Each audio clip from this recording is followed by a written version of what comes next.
فإن خير الحديث كتاب الله وخير الهدي هدي محمد صلى الله عليه وسلم وشر الأمور محدثاتها وكل محدثة بدعة وكل بدعة ضلالة وكل ضلالة في النار. من يطع الله ورسوله فقد رشد ومن يعصهما فإنه لا يضر إلا نفسه ولا يضر الله شيئا. بعد أعوذ بالله من الشيطان الرجيم.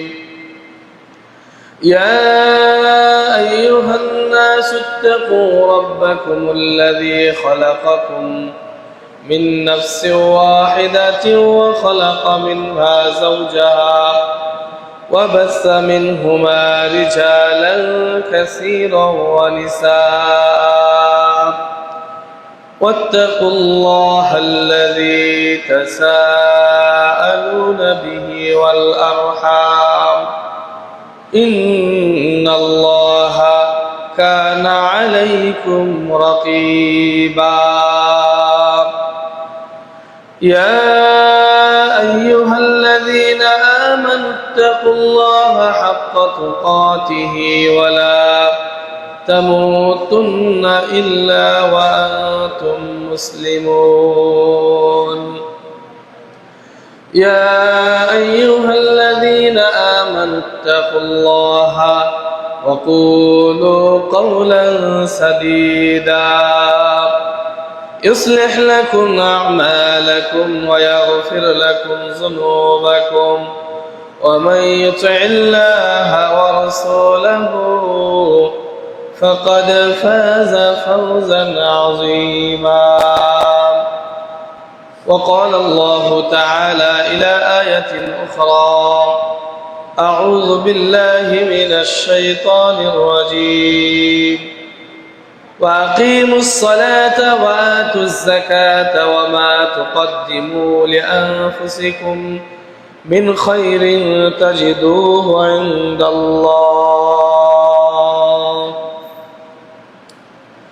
إن الله بما تعملون بصير.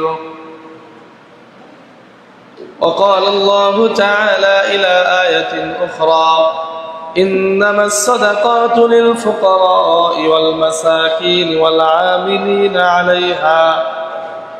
والعاملين عليها والمؤلفة قلوبهم وفي الرقاب وفي سبيل الله وابن السبيل فريضة من الله والله عليم حكيم. إلى آخر الآية. وعن أبي هريرة رضي الله عنه قال: قال رسول الله صلى الله عليه وسلم: من أتاه الله مالا فلم يؤد زكاته مثل له ماله يوم القيامة شجاعا أقرأ له زبيبتان يطوق يوم القيامة ثم يأخذ بلهزمتيه يعني شدقه ثم يقول: أنا مالك أنا كنزك ثم تلا: لا يحسبن الذين يبخلون بما آتاهم الله من فضله وخير لهم بل هو شر لهم سيطوقون ما بخلوا به يوم القيامة. إلى آخر الحديث رواه البخاري. الحمد لله, যাবতীয় প্রশংসা যাবতীয় গুণগান মহান আল্লাহ তাআলার দরবারে, যিনি আমাদেরকে সুস্থ রেখে সুস্থতার সাথে তার মহান হুকুম পালন করার উদ্দেশ্য নিয়ে মসজিদে আসার বসার কিছু কথা বলা এবং শোনার জন্য তৌফিক দিলেন। সেজন্য অন্তরের অন্তঃস্থল থেকে শুকরিয়া আদায় করি, বলি আলহামদুলিল্লাহ। দরুদ ও সালাম বর্ষিত হোক আখিরি জামানার সর্বশেষ নবী নবী মুহাম্মদ সাল্লাল্লাহু আলাইহি ওয়াসাল্লামের প্রতি। সকলে বলি আল্লাহুম্মা সাল্লি আলাইহি আল্লাহুম্মা বারিক আলাইহি। সম্মানিত উপস্থিত মুসল্লিনে কারাম, পর্দার আড়ালের মা ও বোনেরা, আমি আপনাদের সম্মুখে কালাম পাক থেকে বেশ কয়েকটি আয়াত এবং রাসূলুল্লাহ সাল্লাল্লাহু আলাইহি ওয়াসাল্লাম মুখনিসৃত অসংখ্য হাদিস থেকে একখানা হাদিস পাঠ করেছি। আয়াত এবং হাদিসকে সম্মুখে রেখে খুতবার সংক্ষিপ্ত সময়ের আলোচ্য বিষয় যাকাতের বিধান। যদি মহান আল্লাহ তাআলা আমাকে তৌফিক দান করেন, উল্লেখিত বিষয়ের উপর তথ্যবহুল আলোচনা করার জন্য চেষ্টা করব ইনশাআল্লাহ। ওমা তৌফিকি ইল্লা বিল্লাহ, আলাইহি তাওয়াক্কালতু ওয়া ইলাইহি উনীব। সম্মানিত উপস্থিত মুসল্লিনে কেরাম, মহান আল্লাহ তাআলা যাকাত শব্দটি কোরআনুল কারীমের ৫৮ জায়গায় উল্লেখ করেছেন। কোরআনুল কারীমের ৫৮ জায়গায় এই যাকাত শব্দটা উল্লেখ করেছেন এবং ২৬ জায়গায় সালাতের সাথে পাশাপাশি উল্লেখ করেছেন যাকাতকে। যাকাতের শাব্দিক অর্থ হলো বৃদ্ধি করা, পবিত্র করা, বৃদ্ধি করা বা পবিত্র করা। এই যাকাত ইসলামের একটা রুকন। আমরা অনেকেই এই হাদিসটা জানি যে নবী সাল্লাল্লাহু আলাইহি ওয়াসাল্লাম বলেছেন, বুনিয়াল ইসলাম আলা খামসিন, শাহাদাতু আল্লা ইলাহা ইল্লাল্লাহ ওয়া ইকামিস সালাহ ওয়া ইতাইজ যাকাত ওয়া সাওমি রমাদান ওয়া হজ্জি বাইতিল্লাহ মান ইসতাতা ইলাইহি সাবিলা। বুনিয়াল ইসলাম আলা খামসিন, ইসলামটা ৫টা স্তম্ভের উপর প্রতিষ্ঠিত। তার মাঝে একটা হলো শাহাদাতু আল্লা ইলাহা ইল্লাল্লাহ, সাক্ষ্য দেওয়া যে আল্লাহ ছাড়া প্রকৃত কোনো মাবুদ নেই এবং নবী মুহাম্মদ সাল্লাল্লাহু আলাইহি ওয়াসাল্লাম আল্লাহর বান্দা এবং রাসূল। এক নম্বর এটা। তারপর হলো ইকামিস সালাত, সালাত প্রতিষ্ঠা করা। একজন ব্যক্তি মুসলিম হতে কালেমা শাহাদাত পাঠ করতে হয় এবং মুসলিম হওয়ার পর তার উপর অবদায়িত কাজ হলো সকল পুরুষ, নারী পুরুষ সকলের জন্য সালাত আদায় করা, ২ নম্বর রুকন। আর ৩ নম্বরটা হলো যাকাত, যাকাত প্রদান করা। এই যাকাতটা সকলের উপর ফরজ নয়। যাকাতের একটা নিসাব আছে, পরিমাণ আছে। ওই পরিমাণ সম্পদ যার কাছে ১ বছর বয়সকাল যার কাছে থাকবে তার উপর যাকাতটা ফরজ হবে। যাকাত সকলের উপর ফরজ নয়, কিন্তু এটা একটা ফরজ ইবাদত এবং ইসলামের মূল স্তম্ভ। তারপর হলো সাওমে রমাদান, রমজানের সিয়াম। ৫ নম্বর হলো হজ্জি বাইতিল্লাহি মান ইসতাতা ইলাইহি সাবিলা, যার কাছে পাথেয় খরচ আছে, শক্তি সামর্থ্য আছে, সে বাইতুল্লাহ হজ করবে। সিয়াম রাখা এবং ৫ নম্বরটা হলো বাইতুল্লাহ হজ করা। এই ৫টা বিষয়ের উপর ইসলাম প্রতিষ্ঠিত। তার মাঝে একটি গুরুত্বপূর্ণ ইবাদত হলো যাকাত দেওয়া। এই যাকাতের ব্যাপারে আমরা অনেকেই বিভিন্নভাবে বিভিন্ন সময় বিভিন্নভাবে জেনেছি। আজকেও আমরা ধারাবাহিকভাবে জানব এবং যাকাতের নিসাব কতটুকু সম্পদের মালিক হলে পরে আপনার আমার উপর যাকাত খরচ হবে এবং এই যাকাত কাদের মাঝে আমাদের বন্টন করে দেওয়া উচিত সেই সম্পর্কে আমরা ধারাবাহিকভাবে আলোচনা করব ইনশাআল্লাহ।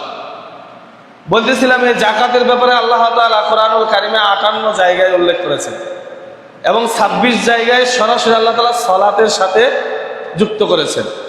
তার মানে এটা বোঝা যাচ্ছে যে সালাতটা যেমন ফরজ, যাকাতটাও ঠিক তেমনই ফরজ। সালাত ফরজ, এটা সকলের উপর আমভাবে, আর যাকাতটা কিছু খাস ব্যক্তিদের জন্য। আমরা সেটা সামনে আলোচনায় বুঝতে পারবো যে কাদের জন্য যাকাত ফরজ। তো আল্লাহ তাআলা যাকাতের কথা বলতে গিয়ে সূরা বাকারার ১১০ নম্বর আয়াতে বলছেন, ওয়া আকিমুস সালাতা ওয়া আতুজ যাকাত, ওয়া আকিমুস সালাহ, তোমরা সালাত আদায় করো, ওয়া আতুজ যাকাত, এবং যাকাত প্রদান করো। ওয়া মা তুকদ্দিমু লিআনফুসিকুম মিন খাইরিন তাজিদুহু ইনদাল্লাহ, তোমরা তোমাদের নিজেদের জন্য পূর্বে যা কিছু পাঠাবে সেটা তোমাদের রবের কাছে, আল্লাহ তাআলার কাছে, তাজিদুহু ইনদাল্লাহ, পেয়ে যাবে। অর্থাৎ দুনিয়াতে থাকা অবস্থায় আপনি আমি যে আমলগুলো, যে ভালো কাজগুলো, নেক কাজগুলো আল্লাহ তাআলার কাছে পাঠাবো, সেটার প্রতিদান আমরা পেয়ে যাব। ইন্নাল্লাহা বিমা তা'মালুনা বাসীর, নিশ্চয় আল্লাহ তাআলা আপনার আমার সকল কর্ম সম্পর্কে দেখেন, সর্বদর্শী। আল্লাহ তাআলা সবকিছু প্রত্যক্ষ করেন। আপনার আমার চলাফেরা, আপনার আমার মুভমেন্ট, আপনার আমার চিন্তাধারা সব কিছু আল্লাহ তাআলা প্রত্যক্ষ করেন। তাহলে এই আয়াতে আল্লাহ তাআলা স্পষ্টভাবে সালাতের পাশাপাশি যাকাতের আদেশ করলেন। আরেকটা আয়াতে আল্লাহ তাআলা বলছেন, সূরা বাকারা 266 এবং 268 নম্বর আয়াতে বলছেন, ইয়া আইয়ুহাল্লাযীনা আমানু, ইয়া আইয়ুহাল্লাযীনা আমানু, হে ঈমানদারগণ, তোমরা যারা ঈমান এনেছো, আনফিকু মিন তাইয়্যিবাতি মা কাসাবতুম, তোমরা তোমাদের পবিত্র সম্পদ থেকে ব্যয় করো। মা কাসাবতুম, তোমরা যেটা উপার্জন করছো, সেই উপার্জিত সম্পদের পবিত্র সম্পদ থেকে সাদাকা দাও, দান করো, ব্যয় করো। ওয়া মিম্মা আখরাজনা লাকুম মিনাল আরদ, এবং জমি থেকে আমি যে তোমাদের সম্পদ দিয়ে থাকি, শস্য দান করে থাকি, ফলমূল দান করে থাকি, সেখান থেকেও ব্যয় করো। ওয়ালা তায়াম্মামুল খাবিসা মিনহু তুনফিকুনা ওয়া লাস্তুম বিআখিযিহি ইল্লা আন তুগমিদু ফি, সাবধান, তোমরা খারাপ জিনিস দেওয়ার ব্যাপারে সংকল্প করিও না। আল্লাহ তাআলা আদেশ করেছেন, হে ঈমানদারগণ, তোমরা তোমাদের সম্পদের উত্তম জিনিসটা কি করো? ব্যয় করো। এবং আমি যে তোমাদের সম্পদ দিয়েছি, জমি থেকে উৎপন্ন সম্পদ, সেখান থেকে উত্তমটা, ভালোটা দান করো। ওয়ালা তায়াম্মামুল খাবিস, অন্তরে এটা জাগ্রতও করো না, সংকল্পও করো না যে খারাপটা তোমরা দান করবে। কেমন খারাপ? তুনফিকুনা ওয়া লাস্তুম বিআখিযিহি ইল্লা আন তুগমিদু ফি ওয়া'লামু আন্নাল্লাহা গনিয়্যুন হামিদ, যেটা তোমরা নিজেদের চোখ বন্ধ করা ব্যতীত গ্রহণ করো না। অর্থাৎ দেখে জীবনেও যেটা তোমরা গ্রহণ না করবে, সেই জিনিসটা দান করার চিন্তা করো না। ওয়া'লামু আন্নাল্লাহা গনিয়্যুন হামিদ, তোমরা চোখ বন্ধ করে যেটা না নিবে, মানে চোখ খোলা অবস্থায় কখনো নিবে না, চোখ বন্ধ করা ব্যতীত, এমন বস্তু তোমরা কি করো না? দান করার চিন্তা ভাবনা করো না। অর্থাৎ দান করতে হলে দান করতে হবে কোনটা? উত্তম জিনিস যেটা, এটা আল্লাহ তাআলা সরাসরি আদেশ করে। অর্থাৎ যাকাতের ক্ষেত্রেও এই জিনিসটা চিন্তা করতে হবে। অনেকেই দেখবেন এই যে সময় আসছে যাকাতের জন্য, দেখবেন তাদের যাকাত দেওয়ার ধরনটা কেমন, যে টাক ভর্তি একবারে লঙ্গি কাপড় চোপড় নিয়ে আসে এবং যাকাত দিচ্ছে। তাদের ব্যাপারে আল্লাহ তাআলা মনে হয় এই আয়াত নাজিল করেছে, যে তারা কি করে 200-400 টাকা, 100 টাকা, 150 টাকা দামের লুঙ্গি, 200 টাকা দামের শাড়ি আইনা কি করে লাম ধরায় মানুষকে দিনের পর দিন যাকাত দিতে থাকে। আল্লাহ তাআলা মনে হয় তাদের জন্য বলছেন যে তোমরা এই জিনিসটা চিন্তাও করো না, যে যেই জিনিসটা তোমরা চোখ মুদিত অবস্থায় গ্রহণ করবে না, চোখ বন্ধ করা অবস্থা ছাড়া গ্রহণ করবে না, এমন সম্পদ তোমরা কি করো না? দান করো না, আল্লাহ রাস্তায় বিলিয়ে দিও না। অনেকে দেখবেন যখন এলাকায় ধান, সরিষা, বিভিন্ন রকমের ফসল জমিতে ফলানোর পর যখন মাদ্রাসা, মসজিদে বা ভিক্ষুককে যে জিনিসটা দেয়, সবচাইতে যেটা খারাপ সেটা অনেকেই দেয়। আমি আপনাদের কথা বলছি না, অনেকেই এই কাজটা করে। দানের মধ্যে, দানের ভিতরে আপনার মাটি থাকে, খড়কুটা থাকে, ওইভাবে এই ভিক্ষুককে দিয়ে দেয়। ভালো জিনিস দেওয়ার চিন্তা ভাবনা করে না। এই জন্য আল্লাহ তাআলা নিষেধ করছেন যে এমন জিনিস তোমরা দান করো না যেই জিনিসটা তোমরা চোখ বন্ধ করা ব্যতীত গ্রহণ করবে না। তারপর আল্লাহ তাআলা বলছেন, আশ-শাইতানু ইয়া'iদুকুমুল ফাকরা ওয়া ইয়া'মুরুকুম বিল ফাহশা ওয়া ইয়া'মুরুকুম বিল ফাহশা, শয়তান তোমাদেরকে গরীব হয়ে যাওয়ার ভয় দেখাবে।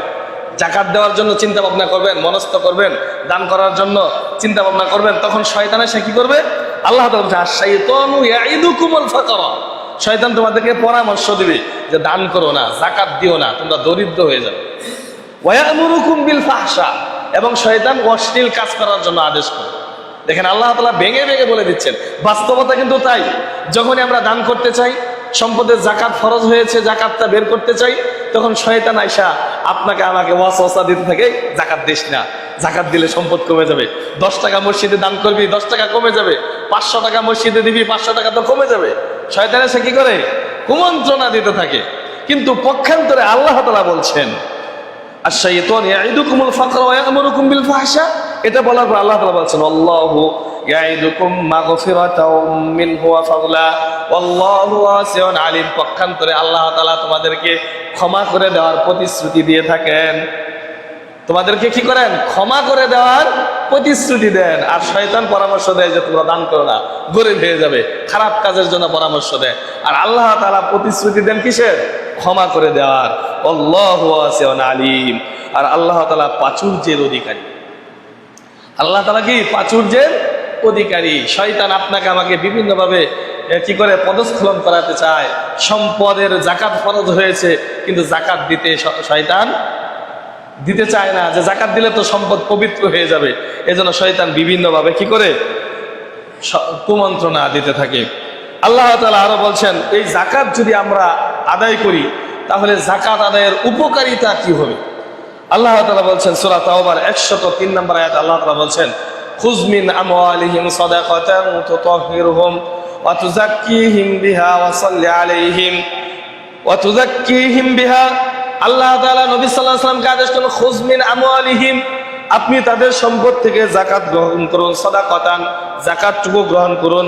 কেন গ্রহণ করবেন? তুতাহহিরুহুম ওয়া তুযাক্কিহিম বিহা, এই যাকাত গ্রহণের মাধ্যমে আপনি তাদের সম্পদকে পবিত্র করবেন। ওয়া তুযাক্কিহিম বিহা, এবং পরিচ্ছন্ন করবেন। তুতাহহিরুহুম ওয়া তুযাক্কিহিম, অর্থাৎ যাকাত আদায় করলে আপনার সম্পদ কি হবে? পবিত্র হবে, পরিচ্ছন্ন হবে। যাকাত আদায় করার প্রথম উপকারিতা হলো এটা, যদি আমি যাকাত আদায় করি, আপনার আমার সম্পদ কি হবে? পবিত্র হবে, আপনার আমার সম্পদ পরিচ্ছন্ন হবে। আল্লাহ তাআলা আরো বলছেন সূরা বাকারার 274 নম্বর আয়াতে বলছেন, আল্লাযীনা ইউনফিকুনা আমওয়ালাহুম বিল-লাইলি ওয়ান-নাহার সিররান ওয়া আলানিয়া। আল্লাযীনা ইউনফিকুনা আমওয়ালাহুম বিল-লাইলি ওয়ান-নাহার, যারা দিন রাত গোপনে প্রকাশ্যে আল্লাহর রাস্তায় ব্যয় করে, আল্লাহর রাস্তায় দান করে, যারা কি করে? দিন রাত, রাত দিন নাই, গোপনে বা প্রকাশ্যে সর্বদাই আল্লাহর রাস্তায় দান করে, ফালাহুম আজরুহুম ইনদা রাব্বিহিম, তাদের জন্য তাদের প্রতিপালকের কাছে মহা প্রতিদান রয়েছে, মহা পুরস্কার রয়েছে। সুবহানাল্লাহ বিহামদিহি। শুধু তাই নয়, আল্লাহ তাআলা আরো বলছেন, ওয়ালা খাউফুন আলাইহিম ওয়ালা হুম ইয়াহজানুন, তাদের কোনো ভয় থাকবে না, তাদের কোনো ইয়াহজানুন, তারা ভীত সংস্তুত হবে না, তাদের ভয় থাকবে না, ওয়ালা হুম ইয়াহজানুন, তারা দুশ্চিন্তাগ্রস্ত হবে না। তাহলে যারা আল্লাহর রাস্তায় দান সাদাকা করবে, যারা যাকাত প্রদান করবে, তাদের জন্য আল্লাহ তাআলার কাছে কি আছে? মহা পুরস্কার আছে। এবং তারা হাসরের মাঠে ভীত সংস্তুত হবে না, তাদের ভিতরে কোনো রকম ভয়ের আশঙ্কা থাকবে না, তারা কখনো হতাশাগ্রস্ত হবে না। সম্মানিত উপস্থিত মুসল্লিয়ানে কেরাম, আল্লাহ তাআলা সূরা মাআরিজের 24 এবং 25 নম্বর আয়াতে একটা নোটিশ দিয়েছেন, সেটা হলো যে কিছু মানুষ যাকাতটা দিবে এবং কিছু মানুষ গ্রহণ করবে, অর্থাৎ কিছু মানুষের যাকাতটা কিছু মানুষের কাছে সংরক্ষিত আছে। আল্লাহ তাআলা সূরা মাআরিজে বলছেন, ওয়াল্লাযীনা ফী আমওয়ালিহিম হাক্কুম মা'লুম, ওয়াল্লাযীনা ফী আমওয়ালিহিম, তাদের সম্পদে হাক্কুম মা'লুম, অধিকার রয়েছে কাদের? লিসসাইলি ওয়াল মাহরুম, ফকির এবং অভাবগ্রস্তদের, বঞ্চিতদের। দেখেন আল্লাহ তাআলা এখানে বললেন, ওয়াল্লাযীনা ফী আমওয়ালিহিম হাক্কুম মা'লুম, তাদের সম্পদে তাদের হক আছে, তাদের সম্পদে, ধনীদের সম্পদে তাদের হক আছে। তারা কারা? লিসসাইলি ওয়াল মাহরুম, যারা ফকির, সায়েল, ভিক্ষুক, ভিক্ষা করে ঘুরে বেড়ায়, তাদের কথা বলা হচ্ছে। ওয়াল মাহরুম, বঞ্চিতদের, অর্থাৎ ধনীদের সম্পদে দরিদ্রদের হক আছে। ওই হকটা কি? ওই হকটার নামই হলো কি? যাকাত। এই ব্যাপারে একটা হাদিস বললে আরো স্পষ্ট হবে। আব্দুল্লাহ ইবনে আব্বাস রাদিয়াল্লাহু আনহু থেকে বর্ণিত, বুখারীর 1496 নম্বর হাদিস, নবী সাল্লাল্লাহু আলাইহি ওয়াসাল্লাম যখন মুআজ রাদিয়াল্লাহু আনহুকে ইয়েমেনের গভর্নর করে প্রেরণ করতেছিলেন, ইয়েমেনের গভর্নর করে পাঠাচ্ছিলেন, তখন তাকে উদ্দেশ্য করে নবী সাল্লাল্লাহু আলাইহি ওয়াসাল্লাম বলছেন, ইন্নাকা সাতাতি কওমান আহলা কিতাবিন, হে মুআজ, তুমি এমন একটা কওমের কাছে যাচ্ছ যারা আহলে কিতাব, অর্থাৎ ইহুদি খ্রিস্টান, যারা আহলে কিতাব। ফাইদা জিতুহুম ফাদউহুম ইলা আইয়াশহাদু আল্লা ইলাহা ইল্লাল্লাহ ওয়া আন্না মুহাম্মাদুর রাসূলুল্লাহ, তুমি তাদের কাছে গিয়ে সর্বপ্রথম যে দাওয়াতটা দিবে, যে কথার আহ্বান তাদেরকে করবে, সেটা হলো এটা বলবে যে তারা যেন এই সাক্ষী দেয় যে আল্লাহ ছাড়া প্রকৃত কোনো ইলাহ নেই এবং মুহাম্মদ আল্লাহর রাসূল, আল্লাহর বান্দা এবং রাসূল, এই সাক্ষ্যটা যেন তারা দেয়, এই দাওয়াতটা প্রথম তুমি তাদেরকে দিবে। তারপর বলছে ফাইনহুম আতাউ, যদি তারা লাকা বিযালিক, যদি এই কথাটা মেনে নেয়, মানে কালেমাটা গ্রহণ করে, অর্থাৎ ইসলাম গ্রহণ করে, আহলে কিতাবদের কাছে যেহেতু যাচ্ছে, প্রথম ইসলাম গ্রহণের দাওয়াত, যখনই তারা ইসলাম গ্রহণ করবে তখন তাদেরকে তুমি আবার নতুন করে বলবে ফাআখবিরহুম ফি কুল্লা ইয়াউমিন ওয়া লাইলাতিন, ফাআখবারহুম, তোমার এই সংবাদ দিবে যে তোমাদের উপর আল্লাহ তাআলা দিন রাত 5 ওয়াক্ত সালাত ফরজ করেছে। অর্থাৎ প্রথমে কালেমার দাওয়াত গ্রহণ করলে দ্বিতীয় দাওয়াত হবে কিসের? যে তোমার উপর আল্লাহ তাআলা প্রতিদিন কি করেছেন? 5 ওয়াক্ত সালাত, দিন রাতে 24 ঘন্টায় 5টা সময়ে সালাত আদায় করা, খামসা সালাওয়াতিন ফি কুল্লি ইয়াউমিন ওয়া লাইলাতিন, দিন রাত 5 ওয়াক্ত সালাত আদায় করা ফরজ করেছেন। ফাইনহুম আতাউ লাকা বিযালিক, যদি তারা এটাও মেনে নেয়, মানে 5 ওয়াক্ত সালাত তারা আদায় করে মেনে নিল যে আমরা ইসলাম মেনেছি, যেহেতু ইসলাম গ্রহণ করেছি তাহলে সালাত তো আদায় করতে হবে, যেহেতু আল্লাহ তাআলার ফরজকৃত একটা বিধান। তারপর তাদেরকে বলবে ফাআখবিরহুম ইন্নাল্লাহা ক্বাদ ফারাদা আলাইহিম সাদাকাতান তুখাযু মিন আগনিয়াইহিম ফাতুরাদ্দু আলা ফুকারাইহিম। তারপর তাদেরকে দাওয়াত দিবে কিসের? যে আল্লাহ তাআলা তোমাদের যে সম্পদ আছে সেই সম্পদে যাকাত ফরজ করেছেন, যা তোমাদের ধনীদের কাছ থেকে নিয়ে গরিবদের মাঝে বন্টন করে দেওয়া হবে। অর্থাৎ 3 নম্বর আদেশ আল্লাহ তাআলার, যে তারপর তুমি তাদেরকে বলবে আল্লাহ তাআলা তোমাদের উপর যাকাত ফরজ করেছেন, যা তোমাদের ধনীদের কাছ থেকে আগনিয়াইহিম মিন আগনিয়াইহিম তুখাযু মিন আগনিয়াইহিম, তোমাদের ধনীদের কাছ থেকে নেওয়া হবে, ফাতুরাদ্দু আলা ফুকারাইহিম, এবং তোমাদের দরিদ্রদের মাঝে বন্টন করে দেওয়া হবে। এটাই তোমাদের উপর ফরজ করা হলো। ফাইনহুম আতাউ লাকা বিযালিক, যখন তারা এই বিষয়টাও মেনে নিবে তখন মুয়াজ রাদিয়াল্লাহু আনহুকে রাসূল সাল্লাল্লাহু আলাইহি ওয়াসাল্লাম সতর্কবাণী দিলেন, ফাইয়াকা ওয়া কারাইমা আমওয়ালিহিম ওয়াত্তাকি দাওয়াতাল মাজলুম ফাইন্নাহু লাইসা বাইনাহু ওয়া বাইনাল্লাহি হিজাব। এবং তুমি যখন তাদের কাছ থেকে যাকাতের সম্পদ গ্রহণ করবে, বেছে বেছে শুধু ভালোটাই গ্রহণ করো না, বেছে বেছে শুধু কি করো না, যাকাত নেওয়ার সময় তাদের ভালোটাই তোমরা নিয়ে নিও না, অর্থাৎ তোমরা মিক্সার করে নিবে। এবং সাবধান থাকবে মাজলুমের বদদোয়া থেকে, কেননা মাজলুমের বদদোয়া এবং আল্লাহ তাআলার কাছে কোনো পর্দা থাকে না, সাথে সাথেই তার বদদোয়া কবুল হয়ে যায়। অর্থাৎ এই হাদিস থেকে আমরা স্পষ্টভাবে বুঝলাম, প্রথম মুসলমান হবে, মুসলমান হওয়ার উপর তার কাজ হলো 5 ওয়াক্ত সালাত ফরজ। তারপর যখন তারা তা মেনে নিল, তাদেরকে বলা হলো যে তোমাদের উপর যাকাত ফরজ করা হয়েছে, যা তোমাদের ধনীদের কাছ থেকে গ্রহণ করে গরিবদের মাঝে বন্টন করে দেওয়া হবে। এই হলো যাকাত। এখন কতটুকু সম্পদের হলে আমরা যাকাত আমাদের দিতে হবে, এটা আলোচনা সাপেক্ষে সামনে আসবে।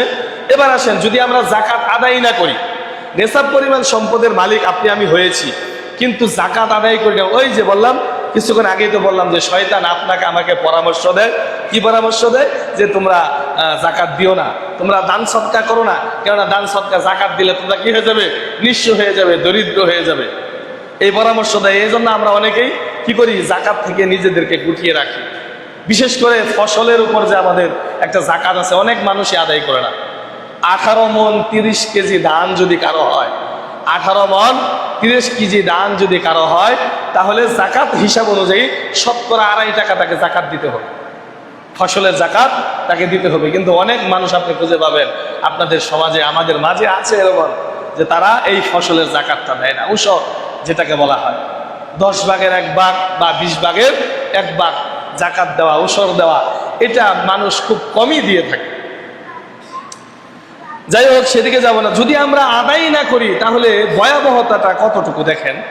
আল্লাহ তাআলা সূরা তাওবার 34 এবং 35 নম্বর আয়াতে বলতেছেন, ওয়াল্লাযীনা ইয়াকনিজুনা আয-যাহাবা ওয়াল ফিদ্দাতা ওয়া লা ইউনফিকুনাহা ফী সাবিলিল্লাহি ফাবাশশিরহুম বিআযাবিন আলীম। ওয়াল্লাযীনা ইয়াকনিজুনা আয-যাহাবা ওয়াল ফিদ্দা, যারা কি করে? স্বর্ণ রূপা সঞ্চিত করে রাখে, ধনভাণ্ডারে জমা করে রাখে। ওয়ালা ইউনফিকুনাহা ফী সাবিলিল্লাহ, আল্লাহর রাস্তায় ব্যয় করে না। আবার বুঝুন, আল্লাহ তাআলা বলছেন, ওয়াল্লাযীনা ইয়াকনিজুনা আয-যাহাবা ওয়াল ফিদ্দাতা ওয়া লা ইউনফিকুনাহা ফী সাবিলিল্লাহ, যারা ধন সম্পদ স্বর্ণ রৌপ্য জমা করে রাখে, ধনভাণ্ডারে গচ্ছিত করে রাখে, আল্লাহর রাস্তায় ব্যয় করে না, ফাবাশশিরহুম বিআযাবিন আলীম, তাদেরকে যন্ত্রণাদায়ক শাস্তির সুসংবাদ দিন। আচ্ছা, শাস্তির কি সুসংবাদ হয়? শাস্তির কি সুসংবাদ হয়? শাস্তির সুসংবাদ হয় না, শাস্তির কি হয়? দুঃসংবাদ হয়। তাহলে আল্লাহ তাআলা এখানে ফাবাশশিরহুম কেন বললেন? এই জন্য বললেন যে একটা কথা আছে না, যে টিটকারিমূলক তিরস্কার করে আল্লাহ তাআলা বলেছেন, লজ্জা দেওয়ার জন্য বলেছেন। যারা কি করবে না, ধনভাণ্ডারের সম্পদকে গচ্ছিত করে রাখবে, যাকাত দিবে না, আল্লাহর রাস্তায় ব্যয় করবে না, তাদেরকে কঠিন যন্ত্রণাদায়ক শাস্তির সুসংবাদ শুনিয়ে দেওয়ার কথা আল্লাহ তাআলা বলেছেন।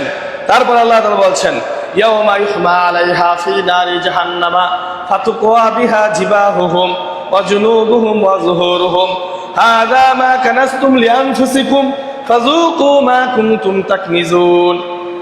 ওই যে স্বর্ণ রূপা চাঁদি যে রেখে দিয়েছিল ধনভাণ্ডারে গচ্ছিত করে, কিয়ামতের দিন এগুলোকে গলিত ধাতুতে পরিণত করা হবে, তাদেরকে গরম করা হবে জাহান্নামের আগুন দিয়ে, গরম করে সেগুলো দিয়ে বিহা জিবাহুহুম, তাদের কপালে সেক দেওয়া হবে। কি দিয়ে?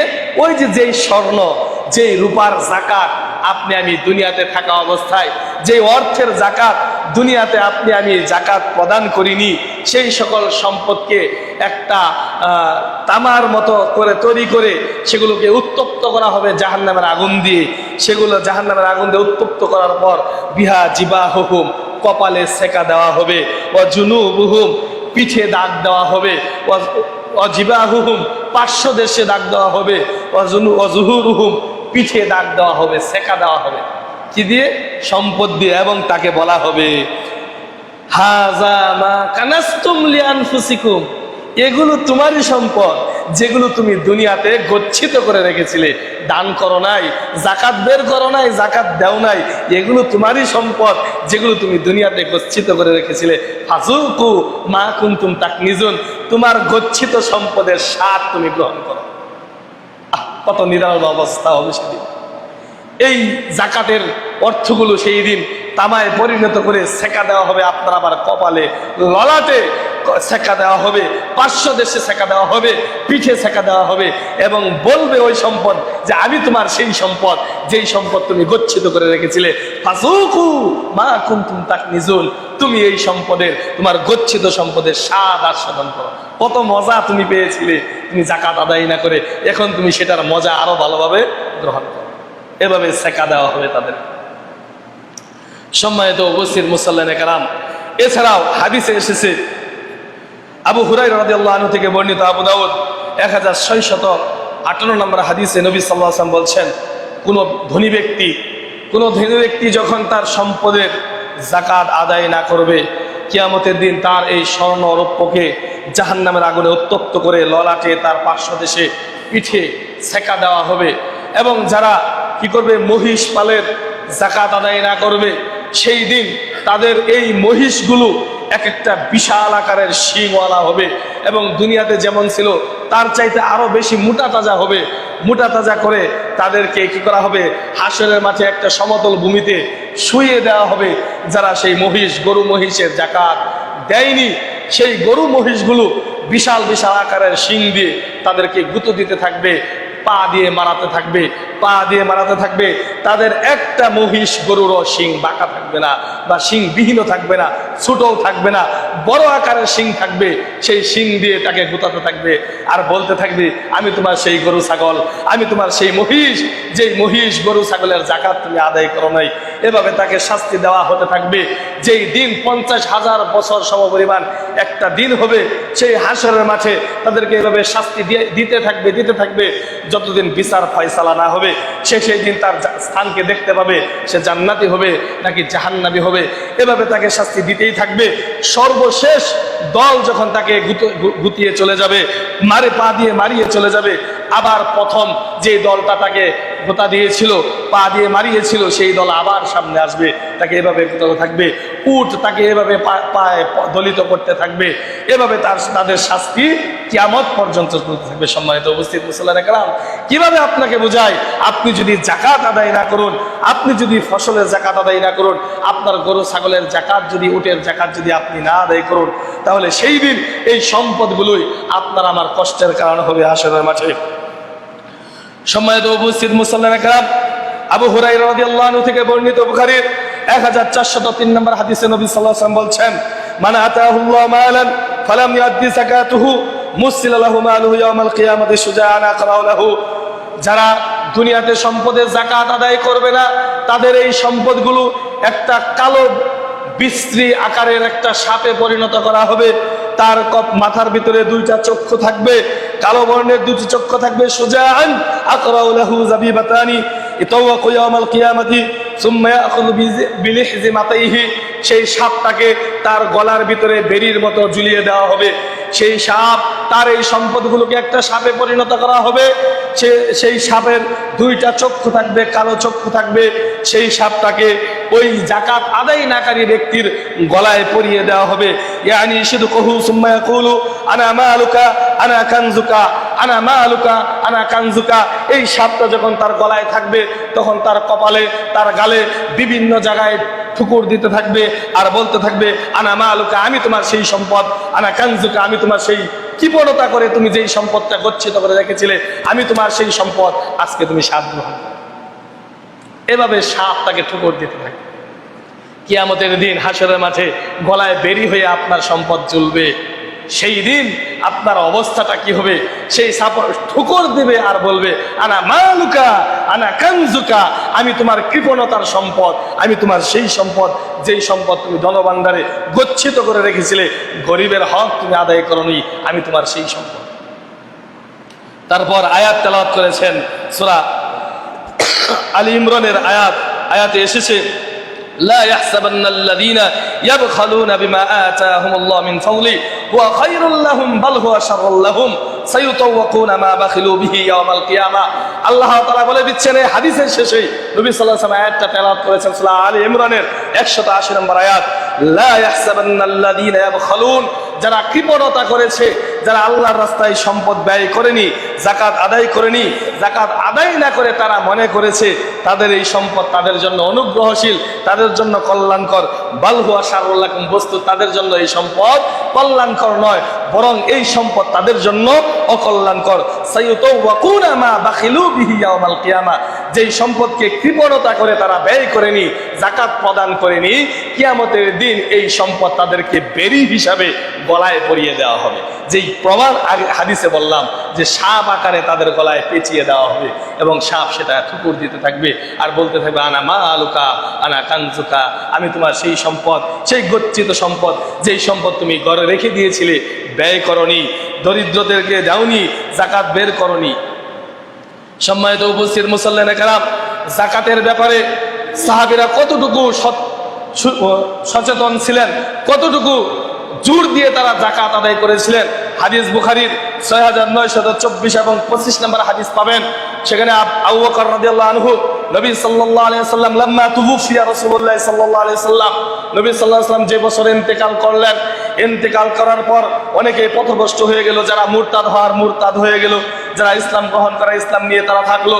তখন আবু বকর রাদিয়াল্লাহু আনহু বলছেন যে যারা যাকাত এবং সালাতের মধ্যে পার্থক্য করবে, সালাত যেমন ফরজ, যাকাতও তেমন ফরজ, যেটা শুরুতেই বলেছি, ইসলাম 5টা বিষয়ের উপর অধিষ্ঠিত।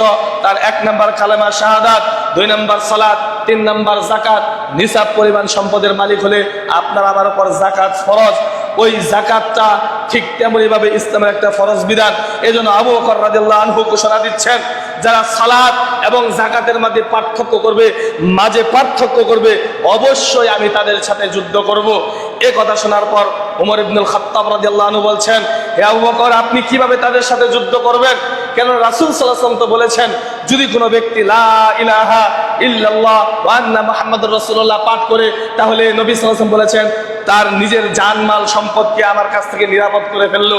যেহেতু তারা মুসলমান, তারা কালেমা শাহাদাত পাঠ করেছে, আপনি কিভাবে তাদের সাথে যুদ্ধ করবেন?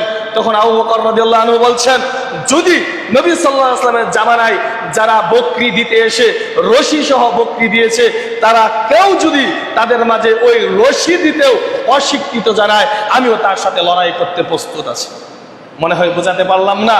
আবু বকর রাদিয়াল্লাহু আনহু বলছেন, রাসূলের জামানায় যারা বকরি দিতে এসে, রাসূলের জামানায় যারা বকরি ছাগল দিতে এসে রশি সহ দিয়েছে, তারা যদি রশিটাও না দিতে চায়, তাহলে বকরি দিয়েছে রশি দেয় নাই, তাহলেও আমি তার সাথে লড়াই করব। দেখেন কত সচেতন ছিলেন, যাকাতের ব্যাপারে কত কঠোর হস্তে সাহাবীরা পদক্ষেপ নিয়েছে। অর্থাৎ যাকাত একটা ফরজ বিধান। সালাত, 5 ওয়াক্ত সালাত যেমন ফরজ, যাকাতটাও ঠিক তেমনি ফরজ। কিন্তু যাকাত ফরজ হওয়ার জন্য কিছু শর্ত আছে, সেই শর্তগুলো আমরা সামনে যাব ইনশাআল্লাহ। যাকাত আদায় করার শর্তাবলী, প্রাথমিক যে শর্তগুলো আছে, আপনার আমার উপর যাকাত ফরজ হবে তখন যখন আপনি আমি মুসলিম হব। এবার মুসলিম হলেই শুধু হবে না, স্বাধীন পুরুষ হতে হবে, স্বাধীন হতে হবে। তারপর 3 নাম্বার যে শর্ত, সেটা হলো নিসাব পরিমাণ সম্পদের মালিক হওয়া। 4 নাম্বার শর্ত, ওই নিসাব পরিমাণ সম্পদ 1 বছর অতিক্রম করা। কত বছর? 1 বছর অতিক্রম করা। 1 নাম্বার শর্ত মুসলিম হওয়া। কোনো গোলামের জন্য যাকাত ফরজ নয়, স্বাধীন হতে হবে, স্বাধীন নারী পুরুষ হতে হবে। তারপর 3 নাম্বার হলো নিসাব পরিমাণ সম্পদ থাকা। 4 নাম্বার ওই নিসাব পরিমাণ সম্পদ 1 বছর থাকা। যেমন এই রমজানের 1 তারিখে আপনার নিসাব পরিমাণ সম্পদের মালিক আপনি হলেন, আবার পরবর্তী বছর ওই রমজানের 1 তারিখ পর্যন্ত আপনি ওই পরিমাণ সম্পদের মালিক থেকেছেন, তাহলে আপনার উপর ওই যাকাত ফরজ হবে। আবার যদি 2-1 দিন আগে আপনার ওই নিসাব পরিমাণ সম্পদ কমে যায়, তাহলে আপনার উপর যাকাত কিনা ফরজ না। আর যাকাত হিসাব করতে হবে আরবি মাস অনুযায়ী, ইংরেজি মাস অনুযায়ী যাকাত হিসাব করা যাবে না। আরবি চন্দ্র তারিখে যাকাত হিসাব করতে হবে। কেননা আমরা যারা ক্যালেন্ডার সম্পর্কে জ্ঞান রাখি, দেখবেন প্রতি বছর আরবি মাস এবং ইংরেজি মাসে 10 দিন কম বেশি হয়, 10 থেকে 11 দিন কম বেশি হয় প্রতি বছর। 10 দিন করে ইংরেজি মাস বেশি হয় এবং আরবি মাস 10 দিন করে কমে আসে। যেমন গত বছর আমরা রমজান রেখেছি 11 বা 12 তারিখ থেকে, এবছর কোন তারিখে রেখেছি? মার্চের 2 তারিখ থেকে, তাই না? এখানেই তো স্পষ্টভাবে বোঝা যাচ্ছে 10 দিন কি হয়েছে, এগিয়ে এসেছে রমজান। এজন্য আপনার আমার যাকাতের হিসাব হবে চন্দ্র মাস হিসাব করে, আরবি মাস অনুযায়ী। কেউ যদি 1 বছর মালিকানা দিন নিসাব পরিমাণ সম্পদ থাকে, মুসলিম হয়, স্বাধীন পুরুষ হয়, তাহলে তার উপর যাকাত ফরজ হবে। এবার আসেন, যে সকল সম্পদের উপর যাকাত দেওয়া ফরজ, যে সকল সম্পদের যাকাত আপনাকে আমাকে দিতে হবে। 1 নাম্বার গৃহপালিত পশু, গৃহপালিত পশুর যাকাত। 2 নাম্বার স্বর্ণ ও রৌপ্য অথবা সেই সমপরিমাণ অর্থ থাকলে। 3 নাম্বার ব্যবসায়িক সম্পদের উপর যাকাত দেওয়া। 4 নাম্বার শস্য ফলে। 5 নাম্বার খনিজ সম্পদ, যেগুলো ভূমির নিচে লুকায়িত থাকে, জমির নিচে।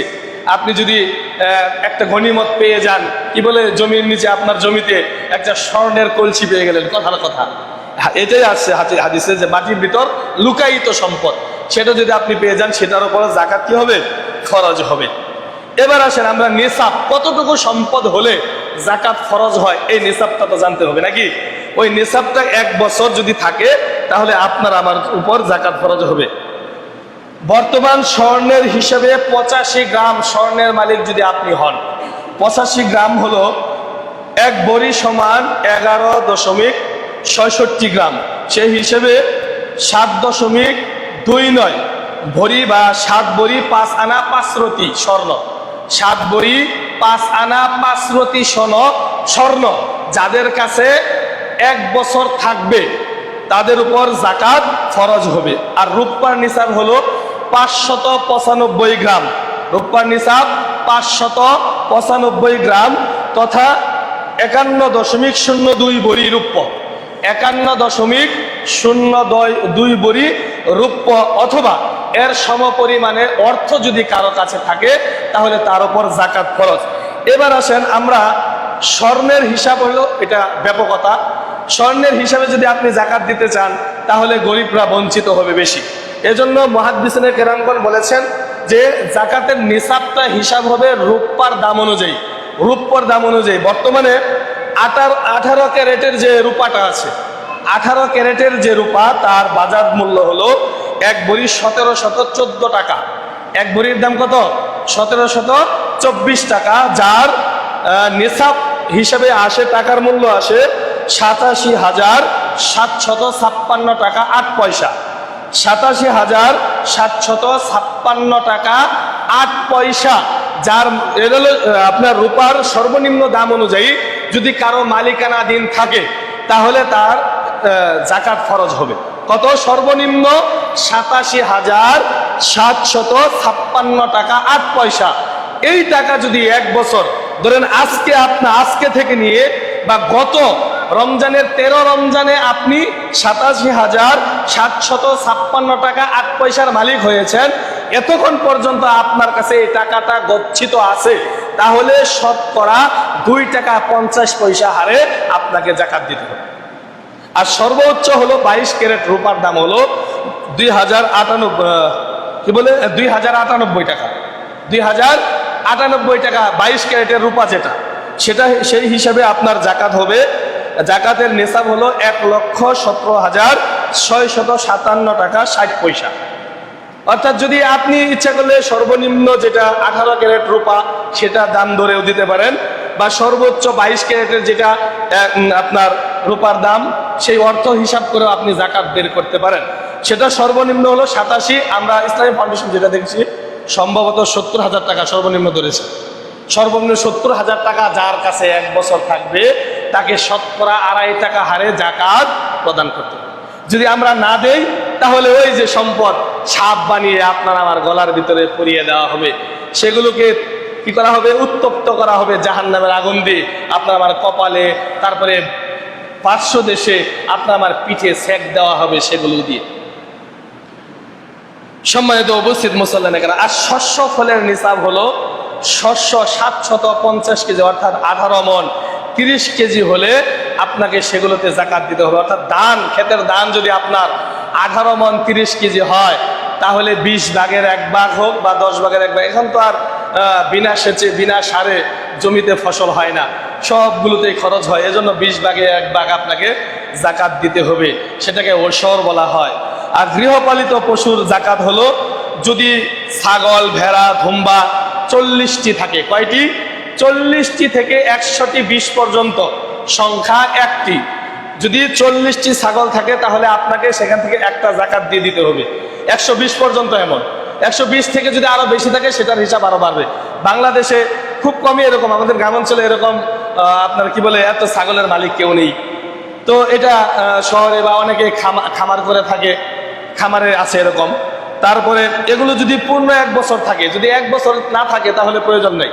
নিসাব হওয়ার জন্য কিন্তু 1 বছর পূর্ণ থাকতে হবে, সম্পদও থাকতে হবে, এবং নিসাব পরিমাণ সম্পদ 1 বছর আপনার মালিকানাধীন থাকতে হবে। যদি একদিন আগেও, ব্যবসায়ী তো দোষ হয় না, লস হয় না, একদিন আগেও যদি আপনি লস খেয়ে যান ব্যবসায়, আপনার নিসাব পরিমাণ সম্পদ যদি চলে যায় তাহলে আপনার উপর জাকাত কি হবে না? ফরজ হবে না। 1 বছর পার হতে হবে, তারপর আপনার উপর জাকাত ফরজ হবে। সম্মানিত উপস্থিত মুসল্লিয়ান কেরাম, এভাবে এখানে আবার আরেকটা জিনিস খেয়াল করতে হবে যে পশুর ব্যাপারে, গরু, ছাগল, এগুলোর ব্যাপারে একটা বিষয় হলো যে বিচরণশীল হওয়া শর্ত। বিচরণশীল মানে কি? যে অধিকাংশ সময় নিজে নিজেই খাবার খায়, মালিক পক্ষকে খাবার কিনে খাওয়াতে হয় না। এখন যারা এগ্রো ফার্ম করে থাকে তারা তো সকল খরচ ওই গরুর খাবার বলেন, খাসি ছাগলের খাবার বলেন, সবই কিন্তু সরবরাহ করে কি মালিক পক্ষ, তাদের জন্য আবার জাকাত খরচ হবে না।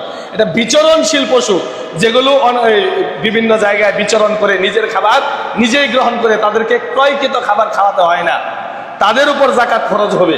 যাদেরকে আবার ক্রয় করে খাবার খাওয়ানো হয় তাদের উপর জাকাত ফরজ হবে না। বিষয়টা আশা করি ক্লিয়ার হয়েছে। তাহলে আমরা মোটামুটি বুঝতে পারলাম বর্তমান 18 ক্যারেটের রূপ্য অনুযায়ী আপনার আমার জন্য জাকাতের নিসাব হলো 87,756 টাকা। আর ইসলামিক ফাউন্ডেশন থেকে যেটা প্রকাশ হয়েছে সেটা হলো 70,000 টাকা।